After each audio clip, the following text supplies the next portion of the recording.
Vamos a tener una palabra de oración para pasar al estudio del día de hoy. Oramos. Señor, te agradecemos por este sábado más que nos has regalado y por la oportunidad que tenemos ahora en este momento de estudiar tu palabra, este tema tan importante. Danos claridad de mente, es un tema profundo y puede ser confuso para muchas personas, pero te pedimos que nos ayude a entenderlo y también para grabarlo en nuestro corazón y así poderlo explicar a otros. Por Jesús, amén. Bueno, esta es la clase número 8 que vamos a tener sobre la teología de la última generación. Desde que comenzamos a estudiar el tema de la teología de la última generación, este ya es el tema 8. Así que ya vamos con clases más avanzaditas. Lleva el título Descifrando aparentes contradicciones. Y la razón de este tema es porque nosotros vamos a encontrar, cuando se habla del tema de la naturaleza humana de Cristo, en la clase anterior nosotros aprendimos que Cristo tuvo una naturaleza humana caída y pecaminosa. Y esto significó para Cristo lo mismo que significa para cada ser humano nacido de Adán.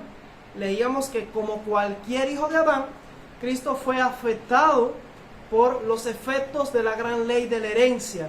Esa ley de la herencia opera para nosotros de manera igual y asimismo operó para Cristo.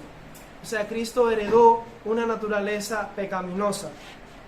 Ahora, eso trataba sobre la naturaleza inferior de Cristo. ¿Entienden eso? Aprendimos que el ser humano, el hombre en su humanidad, tiene una naturaleza inferior, que es la carne, la naturaleza física, que es biológicamente hereditaria. O sea, nosotros la heredamos, no tenemos dominio ni control sobre eso. Ahí opera la ley de la herencia. Heredamos una naturaleza caída, que tiene en sí misma, la carne tiene los deseos. La Biblia habla de la voluntad de la carne. O sea, la carne tiene en sí misma una pasión, un deseo, una inclinación. Eso está ahí en la carne.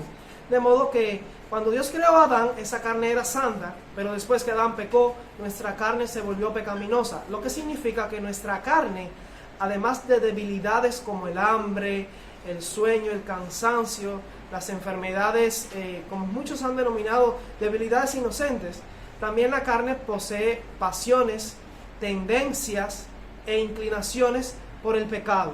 O sea, a nuestra carne nos incita a pecar.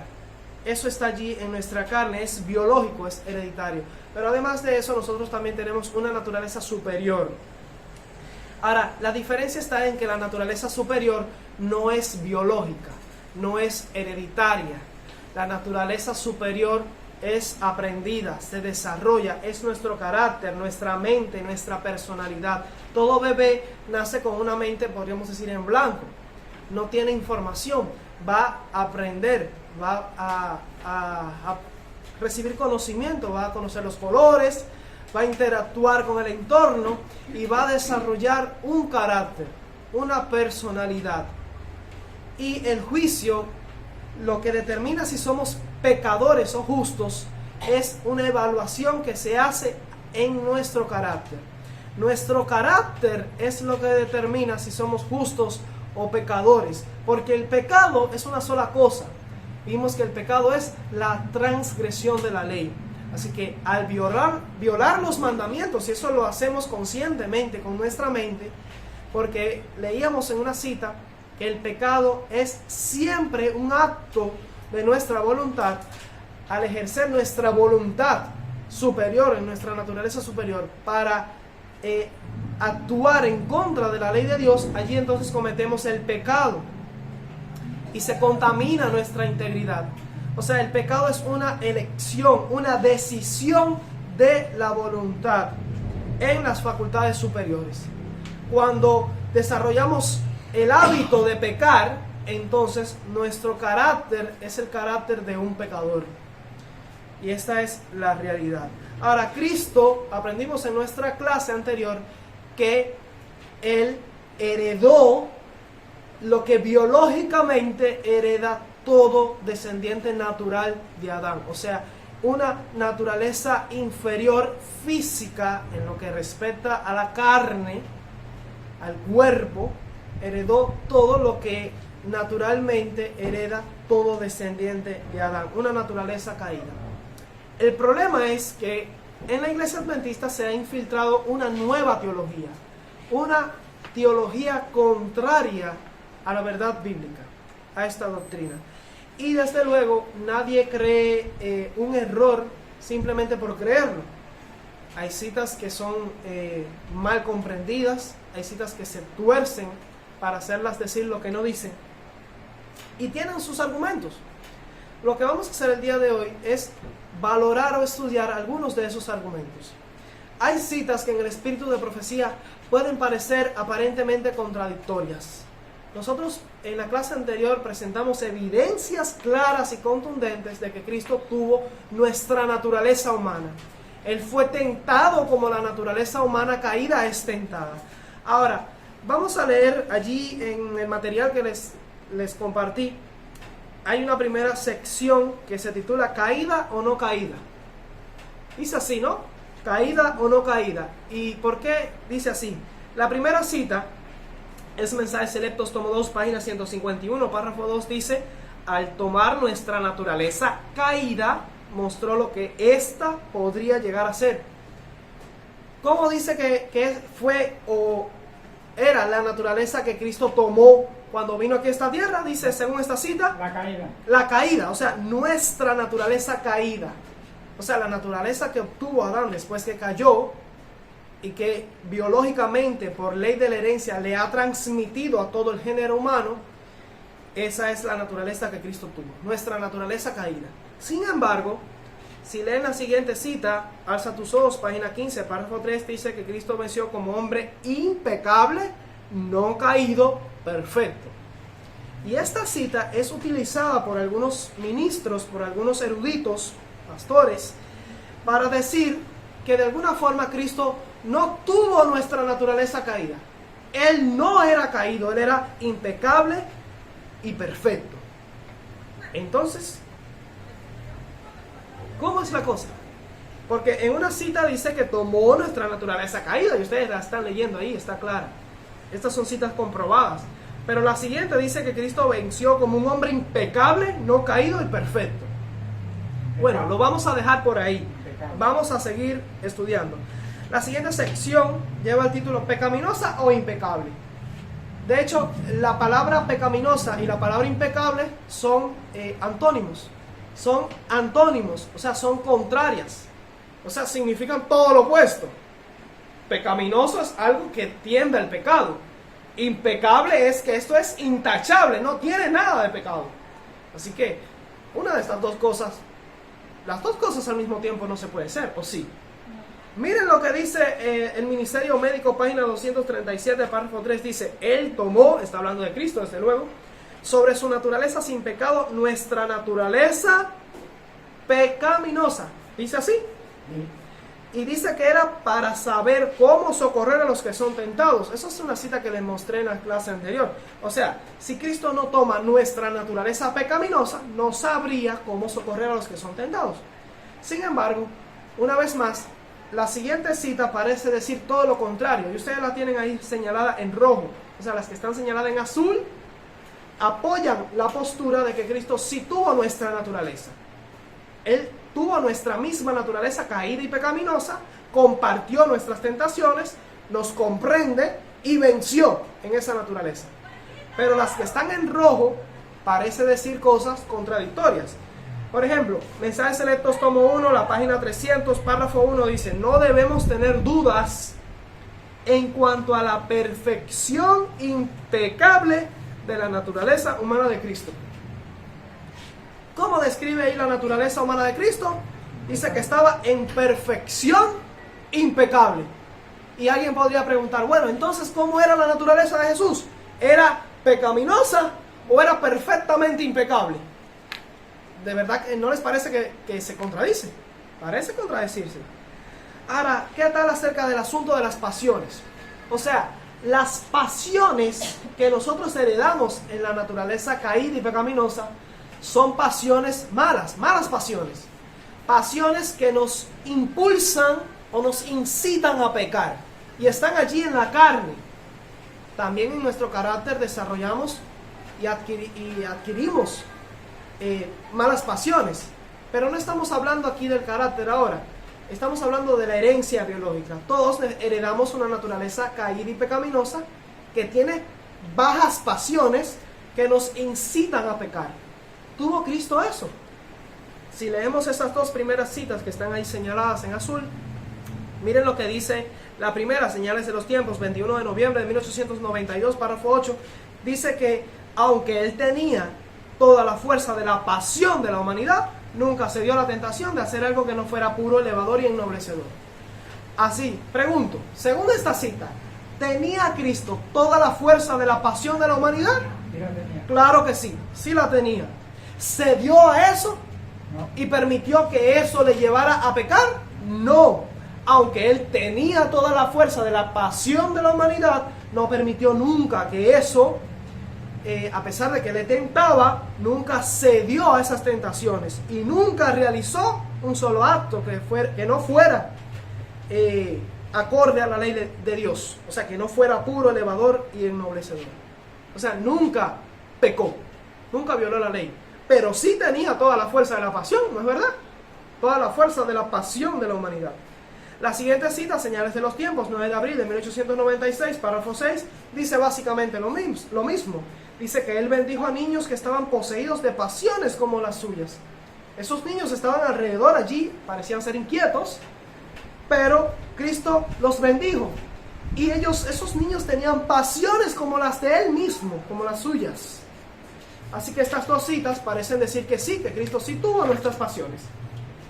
Sin embargo, lean con cuidado estas dos citas, que a muchos de ustedes se la podrían sacar para decir, de hecho, estas dos citas que vamos a leer a continuación son muy usadas, son muy utilizadas para decir que Cristo no era como nosotros, que Cristo era como Adán antes de la caída.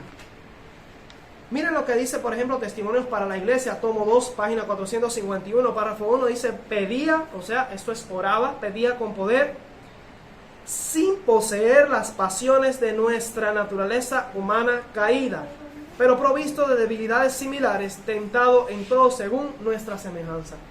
Así que en esta cita dice que Cristo oraba, solicitaba, pedía con poder, pero que no tenía, dice, sin poseer las pasiones de nuestra naturaleza humana caída. Entonces, yo podría decir, vamos, Elena de White, aclárate, ¿las tenía o no las tenía? Porque aquí me dices que sí tenía toda la fuerza de la pasión, pero no se dio a eso. Pero aquí dice que él pedía con poder sin poseer las pasiones de nuestra naturaleza humana caída. ¿Tenía o no tenía Cristo las pasiones de nuestra naturaleza humana caída? La siguiente cita es la fe por la cual vivo. Página 51, párrafo 2. Dice, él es un hermano en nuestras flaquezas, pero no en nuestras pasiones. O sea, Cristo se hermanaba con nuestras flaquezas, nuestras debilidades, pero no con nuestras pasiones. Él no es un hermano nuestro en nuestras pasiones. Y uno dice, wow, yo veo aquí una clara contradicción. Me dice algo que positivo a un lado, que Cristo sí tenía nuestra naturaleza con sus pasiones, pero en otra parte me dice todo lo contrario, me dice que no. ¿Saben lo que ha pasado en este asunto? Bueno, eso se lo voy a decir más adelante, pero déjenme tratar el siguiente punto. ¿Qué hay acerca de las tendencias? ¿Estaba Cristo con tendencias o sin tendencias? Las dos primeras citas en azul, señaladas allí en azul, básicamente dicen que sí. Vamos a leer la primera. Está en Señales de los Tiempos, 17 de octubre de 1900. Dice, Adán fue tentado por el enemigo y cayó. ¿De quién está hablando? De Adán, muy bien. No fue el pecado que moraba en él lo que lo hizo ceder, porque Dios lo hizo puro, recto a su propia imagen. Era tan perfecto como los ángeles ante el trono. Eso es Adán antes de pecar, ¿no es así? No había en él principios corruptos ni tendencias al mal. O sea, Adán no tenía nada de eso. Ojo con lo que dice a continuación. Pero, ese pero es muy importante, porque hace un contraste, una diferencia entre la condición en la que estaba Adán y la condición en la que vino ahora Cristo. O sea, Adán, él estaba sin principios corruptos y sin tendencias al mal. Pero cuando Cristo vino a hacer frente a las tentaciones de Satanás, llevó ¿qué cosa? La semejanza de carne de pecado. Oh, Adán sí no tenía tendencia al pecado, pero Cristo estaba en la semejanza de carne de pecado. Y la semejanza de carne de pecado, como aprendimos en la clase anterior en una cita que les leí, la hermana White dice que él tenía la misma naturaleza que el pecador para poder condenar al pecado en la carne. O sea, la semejanza de la carne de pecado es equivalente a tener la misma naturaleza que el pecador. O sea, con estas tendencias al mal. Esta cita parece decir que sí. La siguiente cita es Review and Herald, 1 de abril de 1875, párrafo 3, dice: Cristo fue puesto a la prueba más dura, requiriendo la fuerza de todas sus facultades para resistir la inclinación, cuando estaba en peligro, para usar su poder, para librarse del peligro y triunfar sobre el poder del príncipe de las tinieblas. Había una inclinación en Cristo que él tuvo que ejercer toda la fuerza de sus facultades para, ¿qué hacer con esa inclinación? Resistirla, controlarla, someterla, porque de lo contrario, esa fuerte inclinación le habría llevado a valerse de sus facultades divinas para ayudarse, para darse una ayudita, para librarse del peligro y triunfar sobre el poder del príncipe de las tinieblas. No sé si ustedes lo tienen claro, pero Cristo tenía prohibido usar su poder divino en su propio beneficio. No debía usarlo para su propio beneficio. Él tenía que hacer a un lado, porque tenía que ser el ejemplo del hombre. Y el hombre no puede valerse de un poder divino para vencer el pecado y las tentaciones. Pero Cristo sí tenía el poder divino a su alcance. Podía usarlo, pero no debía. Si Cristo hubiese usado su poder divino, habría quebrantado el pacto, el acuerdo que él tenía con su Padre de ser un probatorio para la raza humana, un ejemplo para la raza humana. Pero dice aquí que él sintió una fuerte inclinación de usar ese poder divino para beneficio propio. Sin embargo, ¿qué hizo Cristo con ese sentimiento? Lo controló, lo sometió, no cedió a esa inclinación. Pregunto, ¿esta es una inclinación buena? ¿A qué le habría llevado esa inclinación? A pecar. Tuvo Cristo que hacer frente y someter inclinaciones que le habrían llevado a pecar, según esta cita sí. Ahora tengan cuidado con lo que vamos a leer a continuación. Esta es una carta muy famosa, una carta muy usada por los promotores de la nueva teología. Ellos siempre van a citar esta carta cuando hablen de la naturaleza de Cristo. Esta es la carta 8 de 1895, escrita al pastor Baker. Dice a continuación: sea cuidadoso. Esto se lo está diciendo Elena de White a ese pastor, un pastor que se llamaba Baker, que tenía cierta enseñanza, y la hermana White le está advirtiendo y le dice: sea cuidadoso, extremadamente cuidadoso, en cuanto a pensar en la naturaleza humana de Cristo. Y le dice: no lo ponga delante de la gente como un hombre propenso al pecado. ¿Debemos presentar a Cristo como un hombre propenso al pecado? No. Dice esta cita que no, cuidado con eso. Pudo haber pecado, podría haber caído, pero ni por un momento hubo en él una propensión al mal. La palabra propensión, tendencia e inclinación son similares. La siguiente cita, que es la misma carta, un poquito más adelante, dice: nunca, de ninguna manera, deje la más mínima impresión en las mentes humanas de que una mancha o inclinación a la corrupción, podríamos decir una inclinación hacia el pecado, descansaba sobre Cristo. No, nunca dejen esa impresión. O que de alguna manera cedió a la corrupción. Según estas citas, ¿hubo en Cristo alguna inclinación a la corrupción? Dice esta cita que no debemos presentarlo así. ¿Hubo alguna propensión en Cristo por el pecado? No. Pero las citas anteriores no nos decían que él tuvo que resistir una fuerte inclinación. Entonces nosotros vemos aquí que hay cierta cantidad de cita que parece ir en una dirección. Y aquí les voy a decir lo que sucede. Hay quienes han llegado a la conclusión cuando leen esto que Elena de White tenía la nariz de cera. ¿Saben lo que quiere decir eso? Que la nariz de cera, si tú la mueves para acá, se queda aquí. Si la mueves para allá, se queda hacia allá. Y tú puedes hacer que Elena de White mire hacia acá o mire hacia allá. Sencillo, que tú puedes utilizar sus escritos para probar cualquier cosa. O que Cristo era como Adán antes de la caída, o que Cristo era como nosotros, para dejarnos un ejemplo de victoria. Y utilizan, los que quieren probar que Cristo era como Adán antes de la caída, usan todas estas citas que están en rojo. Y los que quieren probar que Cristo era como Adán después de la caída, como nosotros, con nuestra misma naturaleza para vencer el pecado y demostrarnos un ejemplo de victoria, usan las citas azules. Hay otros que han pensado que Elena de White cambió de opinión. Y otros creen que ella en algunas ocasiones decía cosas que se le ocurrían a ella, pero que era un error. Y lo que hacen es coger entre los escritos de Elena de White, tomar sus citas con pinzas. Dice, esta sí, esta me gusta, esta también está buena. No, esa es la opinión de Elena de White. Eso están haciendo mucho. ¿Sería eso una postura correcta? No. ¿Qué pasa cuando nosotros vemos que en la Biblia hay alguna aparente contradicción? Tenemos que estudiarla, ¿verdad? Investigar un poquito más a fondo, pero tratar de armonizar, porque los escritos inspirados no se contradicen. No puede haber contradicción alguna. Vamos a la siguiente cita que tienen ustedes allí en el material. Presten atención a lo que dice aquí. Esto es el instructor de la juventud, 20 de diciembre de 1900, párrafo 7, dice: piensa en la humillación de Cristo. O sea, medita en la humillación de Cristo. Dice ahí: tomó sobre sí la naturaleza humana caída, sufriente, degradada y contaminada por el pecado. Esta es una cita tremenda, tremendamente fuerte esta cita. Dice que Cristo tomó la naturaleza humana, ¿cómo? ¿En qué condición? Caída, sufriente, degradada y contaminada por el pecado. Es una declaración bastante fuerte.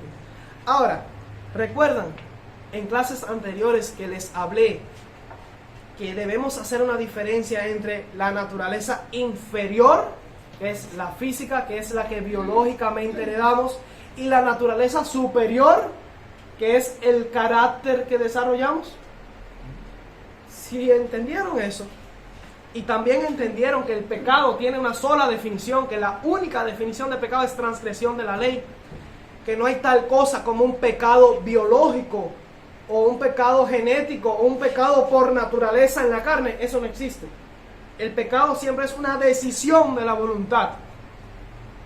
Si entendieron eso, van a tener la clave, la contraseña, pueden decirlo así, para entender esta cita. Pregunto, usted, aquí esta declaración dice enfáticamente que Cristo tomó la naturaleza humana caída, sufriente, degradada y contaminada por el pecado. ¿Ustedes creen que eso se puede referir a la naturaleza superior de Cristo? No, porque Cristo no puede tener una mente contaminada por el pecado. Eso sería blasfemia. Sería aberrante decir eso. Eso sería decir que Cristo era pecador. Si Cristo no tuvo una naturaleza superior o un carácter o una personalidad caído, degradado y contaminado por el pecado, eso es inaceptable. Entonces, a lo único que podría estar refiriéndose esta cita, si es verdad lo que dice y creemos en el espíritu de profecía, es a la naturaleza inferior de Cristo, a su cuerpo físico. Por eso dice el deseado de todas las gentes, que como cualquier hijo de Adán, él fue afectado por los efectos de la gran ley de la herencia, porque a través de la operación de la ley de la herencia de María, Cristo heredó una naturaleza humana física en la carne que estaba caída, sufriente, degradada y contaminada por el pecado. O sea, físicamente la carne o la naturaleza humana de Cristo tenía esta condición. Esta era la condición física de la carne de Cristo, de su naturaleza humana en la herencia. Era caída, sufriente, degradada y contaminada por el pecado. Sin embargo, cuando usted lee el deseado de todas las gentes, la página 231, párrafo 2, dice allí que Jesús, al venir a morar en la humanidad, ¿cómo dice ahí? no se contamina. Y nuevamente tenemos una aparente contradicción, porque la cita anterior dice que la naturaleza humana de Cristo estaba contaminada por el pecado. ¿Lo dice o no lo dice así? Lo dice. Dice que era caída, sufriente, degradada y contaminada por el pecado. Pero ahora me dice que cuando Cristo viene a morar en la humanidad, no se contamina. Si ambas citas son verdad, la única forma en la que Cristo no se contaminó, ¿saben dónde fue? En su naturaleza superior, en su carácter. Cristo desarrolló, porque esto es desarrollado, no es heredado. Cristo desarrolló una mente, un carácter y una personalidad incontaminada, intachable. Los pensamientos de Cristo siempre fueron puros y santos. Fue tentado, incluso tentado con malos sentimientos y malos pensamientos que surgían de su carne. Pero ¿qué pasaba con eso? ¿Él los albergaba? ¿Los acariciaba? No, los rechazaba por odiosos. Y así Cristo siempre odió y rechazó el pecado. Y su mente nunca se contaminó. Así que hay una contaminación que Cristo hereda en la carne. O sea, la carne viene contaminada, tiene defectos hereditarios, tiene malas pasiones que están en la carne.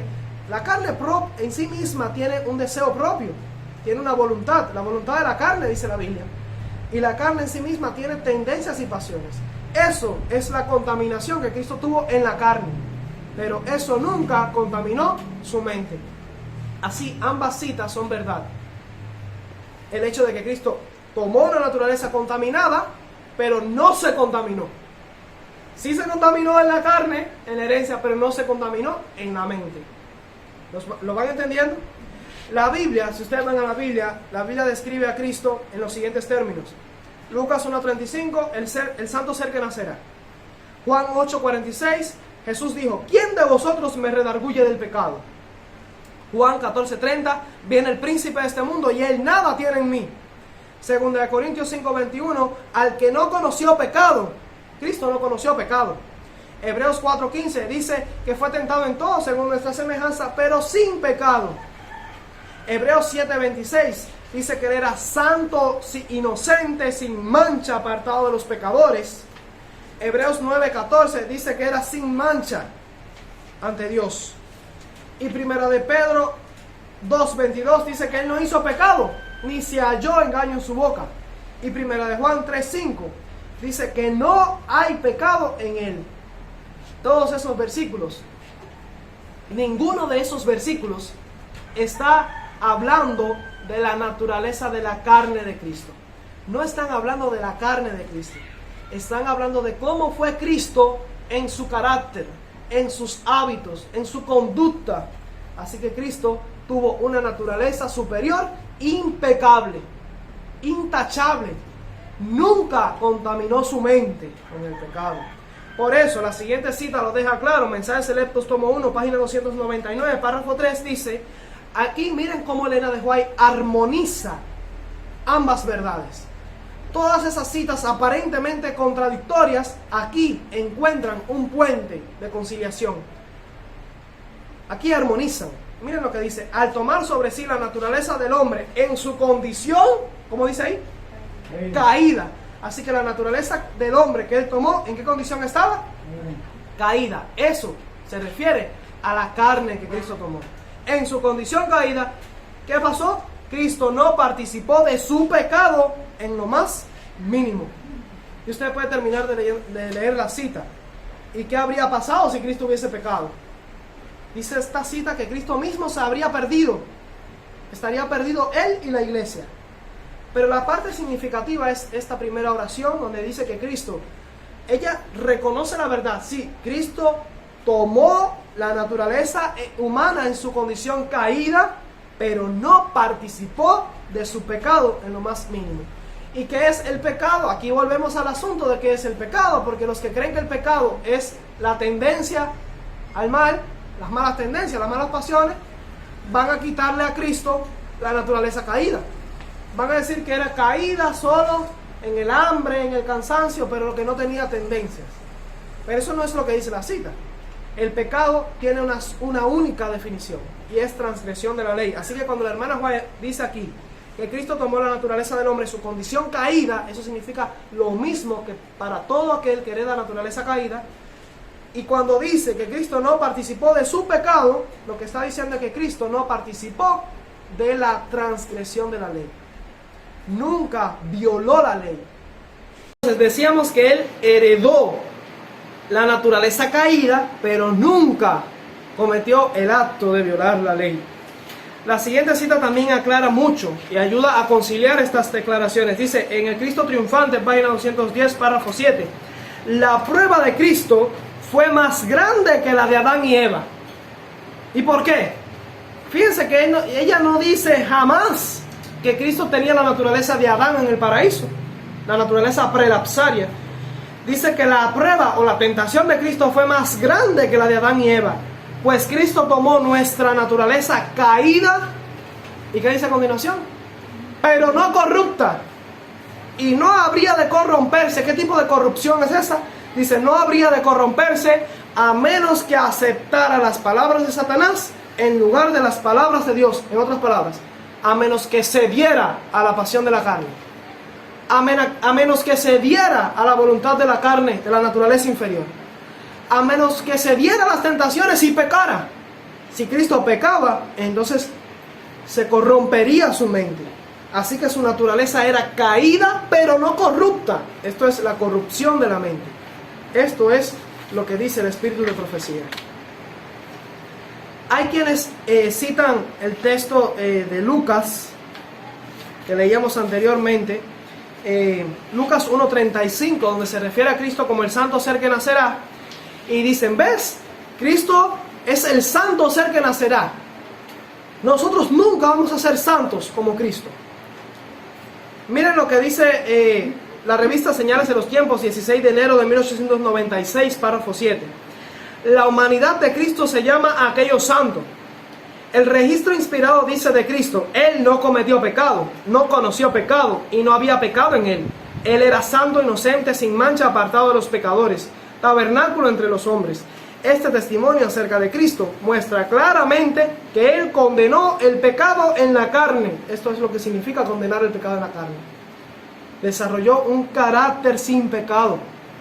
Ningún hombre puede decir, y nótese lo que Cristo logró o ejemplificó para el hombre. Dice, ningún hombre puede decir que está irremediablemente sujeto a la esclavitud del pecado y de Satanás. Él, o sea Cristo, testifica que a través de su justicia imputada, el alma creyente obedecerá los mandamientos de Dios. ¿Ven la claridad de esa cita? O sea, Cristo nos mostró un ejemplo. Él, lo que logró Él, la victoria que logró, y su vida perfecta y sin pecado, y de perfecta obediencia a la ley, es la misma que nos puede otorgar a través de su justicia imputada. Otra cita que se usa es la de Juan 14:30, cuando Jesús dice, viene el príncipe de este mundo y no tiene nada en mí. Hay quienes dicen, ¿ves? No había nada en Jesús, no había nada de pecado. Y tratan de hacer un contraste entre Jesús y nosotros. ¿Ve? En nosotros sí hay vestigios de pecado. Satanás viene y nos encuentra en pecado y encuentra evidencias de pecado en nosotros, pero en Jesús no había nada de pecado. Y usan eso para decir que Cristo no tuvo nuestra naturaleza pecaminosa, no tuvo nuestra naturaleza caída, como si naturaleza pecaminosa y naturaleza caída fuese pecado en sí mismo. Y entonces cuando dice, viene el príncipe de este mundo y no tiene nada en mí, ellos usan esta cita para decir, ve, no tiene nada en mí. Cristo no tenía naturaleza pecaminosa, no tenía naturaleza caída. Si hubiese tenido naturaleza pecaminosa, ellos dicen que eso es pecado, entonces Satanás si hubiese encontrado algo en él. Eso es un error. El error de base ahí es una mala comprensión sobre lo que es pecado. Naturaleza caída y pecaminosa no es pecado. El pecado está en permitir que la naturaleza caída y pecaminosa nos lleve a la transgresión de la ley. Así que Cristo puede tener la naturaleza de nosotros en la carne, en la naturaleza inferior, caída y pecaminosa, pero mientras Cristo no ceda a eso y no transgreda la ley de Dios, Satanás no va a encontrar nada en él. ¿Entienden eso? Pero si ese texto estuviese señalando alguna diferencia entre Cristo y nosotros, lo que va a decir Elena de White a continuación no tiene sentido. Escuchen esto. Viene el príncipe de este mundo, dijo Jesús, y él nada tiene en mí. Eso es, reflejemos a Jesús, página 300, párrafo 6. Siga diciendo. Esto es citando Juan 14:30. Continúa. No había nada en él que respondiera a los sofismas de Satanás. Él no consintió en pecar, ni siquiera en un pensamiento se dio la tentación. Ojo con eso. ¿Qué dice a continuación? Así pudo ser posible solo en la experiencia de Cristo. Dice eso. Así queda demostrado que Cristo era como Adán antes de la caída. Tampoco dice eso, ¿verdad? Así queda demostrado que Cristo no tuvo nuestra naturaleza caída y pecaminosa. Tampoco dice eso. Ustedes saben que lo que dice es, así puede ser en nuestro caso. Más claro no lo puede decir el espíritu de profecía. Así que cuando Jesús dijo, viene el príncipe de este mundo y no tiene nada en mí, no estaba diciendo algo que era imposible para el ser humano y que solo él podía lograr. Dice que esto es algo que también puede ser en nuestro caso. Y la siguiente cita también es clara y está hablando de la condición que debe tener la última generación, los 144,000. El conflicto de los siglos, página 607, párrafo 3 dice, Cristo declaró al hablar de sí mismo, viene el príncipe de este mundo, mas no tiene nada en mí. Juan 14:30. Satanás no pudo encontrar nada en el Hijo de Dios que le permitiese ganar la victoria. Esta es la condición en que deben encontrarse los que han de poder subsistir en el tiempo de angustia. Así que los que van a pasar después que se cierre la gracia en adelante hasta la venida de Cristo en el tiempo de angustia de Jacob, ¿qué condición deben tener? La misma de Cristo, que él dijo, viene el príncipe de este mundo y no tiene nada en mí. Esa es la misma condición que debe tener la última generación. Satanás no debe encontrar nada en nosotros después que se cierre la gracia. Otro texto que se usa es Hebreos 7:26. Hay personas, hay eruditos, yo tengo amigos que citan Hebreos 7:26 para decir que Cristo era santo, inocente, apartado de los pecadores, sin mancha. Y ellos dicen, ve que Jesús era como Adán antes de la caída, que Cristo no tenía nuestra naturaleza, porque nosotros no somos así, y nosotros nunca vamos a ser así, santos, inocentes, sin mancha y apartados de los pecadores. No, nosotros no podemos ser así. Solo Jesús podía ser así. Algunos citan Hebreos 7:26 para decir que solo Jesús fue santo, inocente, sin mancha y apartado de los pecadores, pero que nosotros no podemos. Esta cita que vamos a leer a continuación derriba ese argumento falaz, esa mentira. Todo aquel que cite Hebreos 7:26 para decir que la naturaleza de Cristo era distinta que la nuestra o que no era caída y pecaminosa, lo que está haciendo es manipular la Biblia. Porque miren lo que dice el espíritu de profecía. Toda alma que obtenga la vida eterna debe ser como Cristo, santo, inocente, sin mancha, apartado de los pecadores. Y cita Hebreos 7:26. Ahora, ¿lo está aplicando a Cristo? No, lo está aplicando a todos los que quieren ser salvos. Todo aquel que obtenga la vida eterna. Si usted quiere obtener la vida eterna, a través de la gracia de Dios, debería alcanzar ese estado, santo, inocente, sin mancha, apartado de los pecadores. Así deberíamos ser todos nosotros, si realmente queremos ir al cielo. Ahora, originalmente Hebreos 7:26 está hablando de Cristo, pero aquí la hermana White aplica eso a nuestra condición, a la que deberíamos tener. ¿Recuerdan algunas de las citas con las que empezamos? ¿Recuerdan la que decía que Cristo venció como hombre impecable, no caído y perfecto? Ahora ya sabemos a qué se refiere eso. No se refiere al cuerpo físico, porque en el cuerpo físico, ¿cómo es? Tomó nuestra naturaleza caída, pero en el carácter, en las facultades superiores, Cristo venció como hombre impecable, no caído y perfecto. Alza tus ojos, página 15, párrafo 3.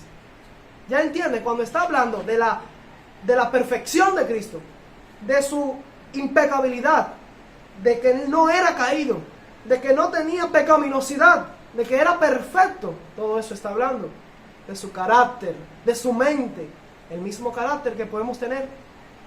Pero cuando está hablando de naturaleza contaminada, caída, pecaminosa, degradada, todo eso se refiere a su cuerpo físico. Por eso cuando leemos que dice Mensajes Selectos, tomo 1, página 300, párrafo 1, no debemos tener dudas en cuanto a la perfección impecable de la naturaleza humana de Cristo.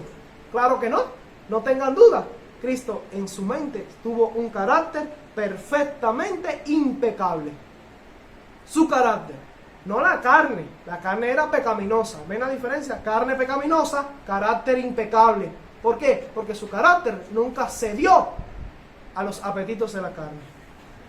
Ahora, los que citan estas declaraciones del Espíritu de Profecía para tratar de explicar la carne de Cristo, que su carne era también perfecta e intachable, están cometiendo un error. No están aplicando bien las citas. La de Adán era perfecta, impecable, pero la de Cristo no. La de Cristo era pecaminosa. Si usted lee esta cita un poquito más adelante, o sea, esta es la misma cita, pero lo que continúa diciendo, dice: este santo sustituto puede salvar hasta lo sumo, pues presentó ante el expectante universo una humildad perfecta y completa. ¿En dónde? En su carne hereditaria. No, en su carácter humano. ¿Se dan cuenta que esa perfección impecable de la naturaleza humana de Cristo era en su carácter humano? Lo dice claramente la cita. Y una perfecta obediencia a todos los requerimientos de Dios. Cuando el hermano White está hablando de la perfecta impecabilidad de la naturaleza humana de Cristo, está hablando del carácter que desarrolló en su mente, en sus facultades superiores. Por eso, noten lo que dice: a fin de conocerle, página 36, párrafo 3. Ojalá comprendiéramos el significado de las palabras que Cristo padeció siendo tentado. Al paso que estaba libre de la mancha del pecado. Eso está hablando de ¿qué? Del carácter. El carácter de Cristo estaba libre de la mancha del pecado. La refinada sensibilidad de su santa naturaleza. ¿Cómo era su naturaleza? Santa. ¿Está hablando eso de su carne? No, porque santo no tiene nada que ver con pecaminoso. La carne era pecaminosa. Su carácter, santo. Así que su santa naturaleza es en la mente de Cristo. La refinada sensibilidad de su santa naturaleza, al ponerse en contacto con el mal, le hizo sufrir de una manera inenarrable. O sea, que no se puede expresar. Y para que sepan, o sea, Cristo tuvo un carácter tan santo, tan perfecto, que cuando el pecado, la tentación llegaba a él, eso le hacía sufrir grandemente. Por la refinada sensibilidad de su santa naturaleza, de su santo carácter. Y la siguiente cita lo deja claro, en Testimonios para la Iglesia, tomo 2, página 182, párrafo 2, dice: como no pecó, ¿como no qué? O sea, nunca transgredió la ley de Dios. Fíjate que no dice, como no heredó naturaleza caída, o como tuvo la naturaleza de Adán, que era santa en la carne, su naturaleza rehuía del mal. No, no dice eso. La razón por la que la naturaleza humana de Cristo repelía a lo malo, rehuía del mal, no era porque heredó una carne santa, sino porque tuvo un carácter intachable. Como no pecó, dice aquí. Voy a saltar cierta información, porque este material está amplio y ustedes se lo llevan allá. La siguiente cita, solamente se los voy a parafrasear. La siguiente cita dice que en Cristo se combina la divinidad y la humanidad, pero que había un sentido en Cristo en el que su odio por el pecado era natural, y otro sentido en el que su odio por el pecado era sobrenatural, y eso se debía al hecho de que estaban combinadas la humanidad y la divinidad. Así que en Cristo había un odio natural, una enemistad, odio por el pecado y enemistad contra el pecado, es lo mismo. Había un sentido en que esa enemistad era natural y otro sentido en que esa enemistad era sobrenatural. Y eso se debe al hecho de que estaban combinadas la humanidad y la divinidad. Ahora, obviamente, era en la divinidad que la enemistad hacia el pecado era natural. O sea, la divinidad no tiene nada que ver con el pecado. Naturalmente desprecia y odia el pecado. Pero la humanidad de Cristo dice que en el sentido de su humanidad, su enemistad por el pecado era sobrenatural. ¿Por qué sobrenatural? Cuando tú estudias este tema en el Espíritu de Profecía, descubres que los que tienen naturaleza pecaminosa con sus pasiones en la carne, naturalmente lo que hacen es amar el pecado. no odiarlo. Y es solo a través de la gracia y la operación del Espíritu Santo en tu vida que tú puedes desarrollar enemistad y odio por el pecado. Por eso se dice que es un poder sobrenatural, porque no es natural en ti. Lo natural en ti es que ames el pecado, porque tienes naturaleza pecaminosa. Y entonces viene un poder, el poder de la gracia a través del Espíritu Santo para colocar en ti un poder sobrenatural para que odies el pecado. Lo interesante es que esta cita dice que en la humanidad de Cristo el poder en ese sentido era sobrenatural. Entonces, si el odio por el pecado en Cristo era sobrenatural debido a su naturaleza humana, al buen entendedor pocas palabras le bastan. Eso significa que Cristo tenía la naturaleza caída y pecaminosa como la nuestra, y lo natural habría sido que Cristo amara el pecado, y por eso se colocó en él un poder sobrenatural, el mismo poder sobrenatural que se coloca en cada uno de nosotros por medio de la fe, para que odiemos el pecado. Y nunca en la historia de la humanidad ese odio por el pecado fue tan perfecto como en el caso de Cristo. Ustedes pueden leer la cita. Ustedes tienen una mente para interpretarla por ustedes mismos. Las siguientes citas demuestran que la perfecta humanidad de Cristo es la que podemos tener a través de la fe.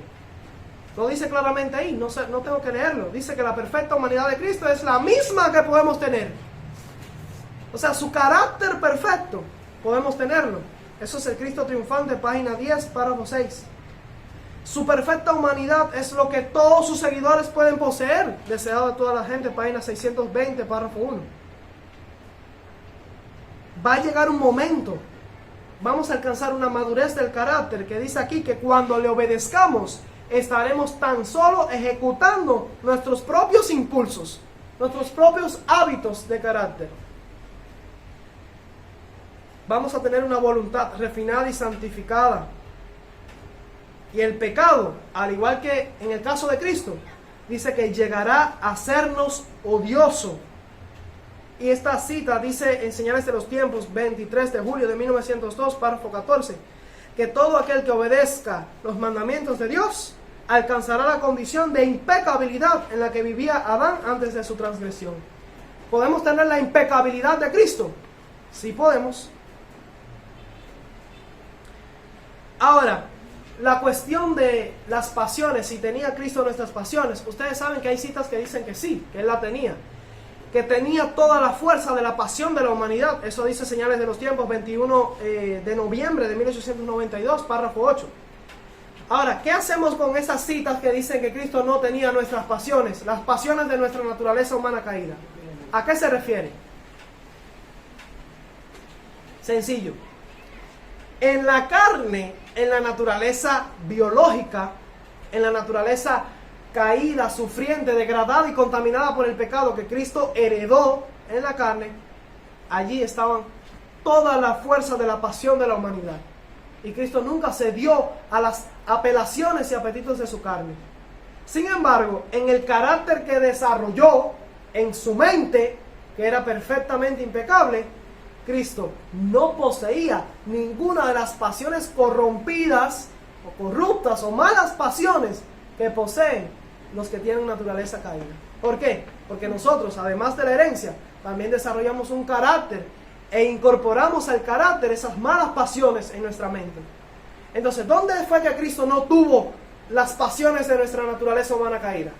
En su carácter, en su mente. Aunque sí luchó contra toda la fuerza de la pasión de la humanidad con su cuerpo físico. Igual, la carta a Baker, y voy a terminar con esto, la carta a Baker, que dice que no debemos poner a Cristo como un hombre propenso al pecado, que ni por un momento hubo en él una propensión al mal, que nunca hubo una mancha o una inclinación a la corrupción. Eso queda claro que está hablando también del carácter de Cristo. En su carácter, no en su cuerpo físico, no en su carne. Cristo nunca tuvo una mala propensión o una propensión por el pecado. La palabra propensión también significa hábitos. O sea, Cristo en su mente nunca desarrolló hábitos por el pecado. Propensiones por el pecado. Por eso dice más adelante, o que de alguna manera cedió a la corrupción. Cuando yo cedo a la tentación, ¿qué hago? Peco. O sea, lo que nos está advirtiendo la hermana White en la carta a Baker es no presentar a Cristo como un pecador, como un hombre que tenía hábitos de propensiones por el pecado, hábitos desarrollados, tendencias desarrolladas y adquiridas por el pecado, por la práctica del pecado, que él haya cedido o haya incorporado en su mente deseos por el pecado. No, Cristo no tuvo eso, pero luchó contra la carne, contra las debilidades y pasiones de la carne. Ahora, que Cristo no tuvo tendencias al pecado o propensiones al pecado, no es algo que debería frustrarnos o hacernos llegar a la conclusión de que Cristo tenía una naturaleza distinta de la nuestra. ¿Saben por qué? Porque Elena de White dice también que nosotros, por la gracia de Dios, también podemos estar con un carácter sin tendencias al pecado, igual que Cristo. Y vamos a terminar con estas dos citas finales. Dice, Review and Herald, 24 de abril de 1900, párrafo 6 y párrafo 7 dice: debemos comprender que al creer en Él tenemos el privilegio de ser participantes de la naturaleza divina y así escapar de la corrupción que hay en el mundo a causa de la lujuria. Entonces somos limpiados de todo pecado, de todos los defectos de carácter. No tenemos por qué retener ni una sola propensión pecaminosa. Pregunto, ¿cuántas propensiones pecaminosas tenía Cristo en su carácter? Ninguna. ¿Cuántas propensiones pecaminosas debemos tener nosotros en nuestro carácter? Ninguna tampoco. Deberíamos erradicarlas. Miren lo que dice la siguiente cita: al participar de la naturaleza divina, las tendencias hereditarias y cultivadas al mal se eliminan del carácter y nos convertimos en una fuerza viva para el bien. Y usted puede terminar de leerlo. Entonces, que Cristo no haya tenido tendencias al pecado en su carácter no es una diferencia entre su naturaleza y la nuestra. Es una diferencia entre su carácter y el nuestro, porque el nuestro alguna vez en nuestra historia pasada tuvo tendencias por el pecado. Pero por la gracia de Dios y la operación del Espíritu Santo en nuestra mente, nosotros también podemos vencer y erradicar de nuestro carácter, eliminar, dice aquí, todo tipo de tendencia, ya sea heredada o cultivada. La última cita, Dios nos cuida, página 82, párrafo 3, dice: nadie puede ser omnipotente, pero todos pueden limpiarse de la impiedad de la carne y del espíritu, perfeccionando la santidad en el temor del Señor. Dios requiere que cada alma sea pura y santa. Tenemos tendencias hereditarias hacia el mal. No necesitamos continuar con ellas a cuestas. Es una debilidad humana abrigar el egoísmo, porque es un rasgo natural del carácter. Pero a menos que desechemos todo egoísmo, a menos que crucifiquemos el yo, jamás llegaremos a ser santos como Dios es santo. Así que según estas citas, nosotros necesariamente estamos obligados a seguir con tendencias al pecado. No, podemos tener un carácter sin tendencias y sin propensiones del pecado. Un carácter que no cede a la tentación, que no cede a la corrupción. Así que lo que señala la carta a Baker sobre Cristo es la misma realidad que podemos tener. Podemos tener la perfecta impecabilidad de la naturaleza humana de Cristo. Amén. Gloria a Dios por eso, ¿verdad? Así que estas citas que señalan para tratar de mostrar que la naturaleza humana de Cristo era distinta de la nuestra, en realidad están hablando del carácter intachable de nuestro Salvador. El mismo carácter que por la fe en Él podemos tener. Así que Dios les bendiga. No se pierdan los próximos temas que vamos a empezar a estudiar sobre la justificación por la fe. Vamos a aplicar todo el conocimiento que hemos aprendido hasta aquí. Maranatha.